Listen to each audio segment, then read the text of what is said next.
Okea Road in Obingwa local government. Now, the Umuahia estate is located is off Ehere Road in Obo Hill.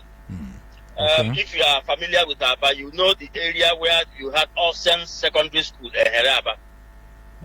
That estate has been in a terribly decrepit form.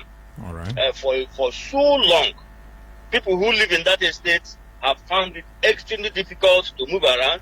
They hardly bring their cars inside, and they really suffered. I can tell you. I remember visiting a friend of mine in that estate many years ago. Many years ago. Okay. Long before Ikpeazu even imagined that he'd go. When I was still a young lawyer in Aba, I went to see a friend of mine around that area, and I had to park my vehicle. He told me not to make the mistake of driving into that estate with my vehicle. So I had to park my vehicle somewhere around Junction and now trek inside. So it's been like that for so many years. Okay. And that road is not just that it's an estate road. It's a bypass. It's a bypass that connects Ehere Road to the Aba-Ikotepede highway. You know what about Ikpeazu is that he doesn't just do roads for doing sake. And you will agree with me that no single administration, no single one administration anywhere in the world can finish all the roads in the state. It's not possible. Just what you do your part and you add to the talk of roads and you leave. Okay. For your successors to continue. The important thing is that when you come in as a governor, an appreciable number of roads and infrastructure have been added to the road stock. That way, your successor will find life a little easier, especially with money. So that road, Ikpeazu's strategy on road is economic development. Ikpeazu does roads that have direct economic impact. Okay. Roads that lead to economic nodes. That's the word he used. Economic nodes. So that road is not just an estate road. No.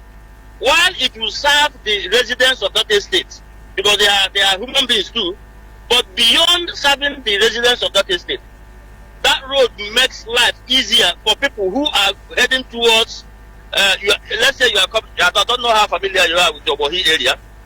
If you are coming from Obigada Junction and you want to go to the Aba-Ikotepede highway, let's say you are going to the Ehere market, for instance. Okay. Ehere market is the biggest market around that area. Instead of going through Obobo Junction and battling with the traffic, especially during rush hours, you could just, when you enter Ehere Road, you just take a detour on that Umuahia estate road. Okay. And drive smoothly until you hit the Aba-Ikotepede highway. All right. So it is a road that has serious economic implications, and you know that Aba-Ikotepede highway is a gateway into and out of Abia State from and to Akwa Ibom area. Okay. So that's the road. That's the road that the governor of Oyo State will be commissioning today. Yes, that's one. There are two. That's one of the roads. Okay. There are two of them. Which other one? One of the roads. The other one is the Umuahia. Okay. The Umuahia Osa Okea Road.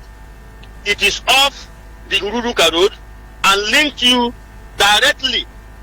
You know, you follow that road and you get into the other side of Obigada Road. So let's say you are coming from Umuahia, for instance.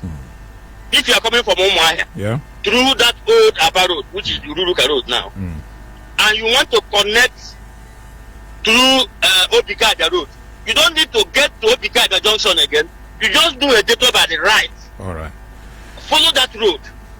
And let me say also that this road now, you know, it makes life easy for our elder statesmen, because this is a road that, you know, makes it easy to go to his house without passing through the difficult terrain that is usually associated with traveling to his place. Okay, so now CPS, let us look at that flyover commissioned by Governor Wike on Monday. He said this week. Now, you know, Governor actually promised that particular project was going to be completed by his administration and commission. Now, he has done exactly that.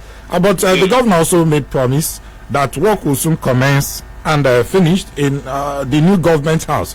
When are we going to see that particular project delivered? On the Abia Day. That day we had the celebration proper at the International Conference. Okay. There was something the governor said that, and I hold him by that. He said he will make sure that he sleeps, even if it is for one night, in that government house before he leaves, before he hands over. So it's a very simple. He has said it that one of the projects, one of the legacy projects he will hand over to the incoming administration is the government house. And he has consistently said that he will sleep in that house before handing over. So if he will sleep in that house, what it means is that that house will be ready at least before May 29th next year. Okay, so we'll hold him by that. Now, yes. During the commissioning, the governor was reported to have said that nobody should paste posters on the street lights, especially now that the electioneering campaigns are around the corner. He warned political actors and candidates of various political parties not to paste posters on the street lights. Before now we've seen cases where they will always do that, and so many people have been saying, what necessitated this? Is it all about beautifying the streets, or what exactly?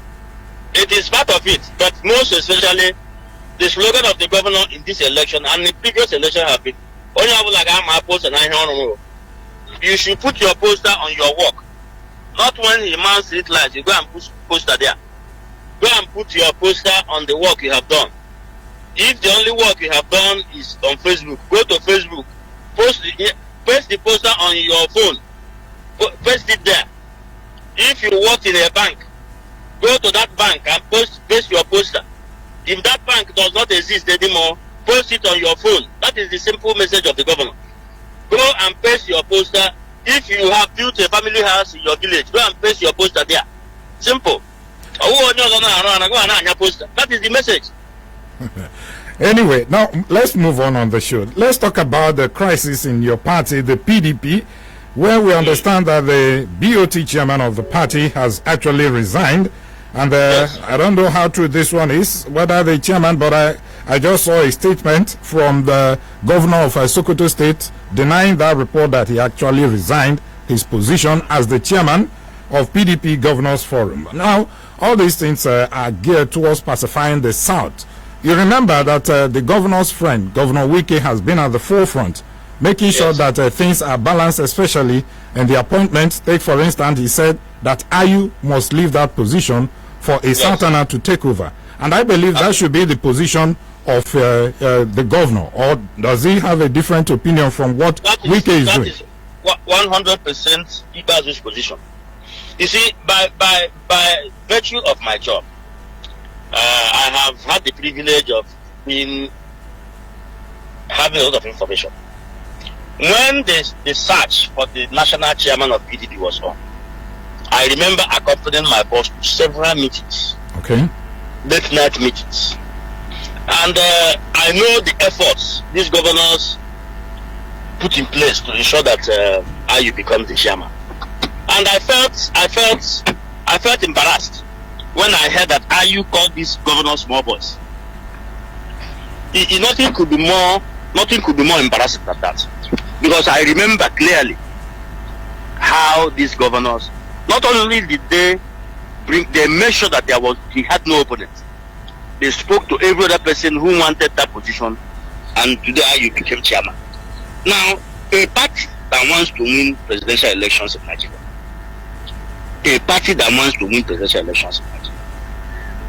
you kept all major offices in the party in the north, and the people of the south are asking, what is in this thing for us? So that is the position. Now, like Governor Wike said, the two dominant positions in the party are the president or the presidential candidate and the national chairman. Because of the plural nature of our country, you need to give every part of the but Southwest just got the BOT chairman. What is BOT chairman? What is the job of the BOT chairman, if I may ask?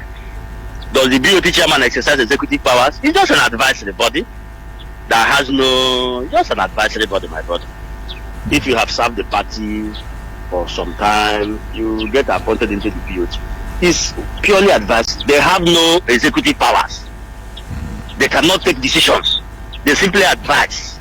Though the pieces of advice they give are usually taken very seriously. But it is not binding. The advices of the BOT are not binding on the party.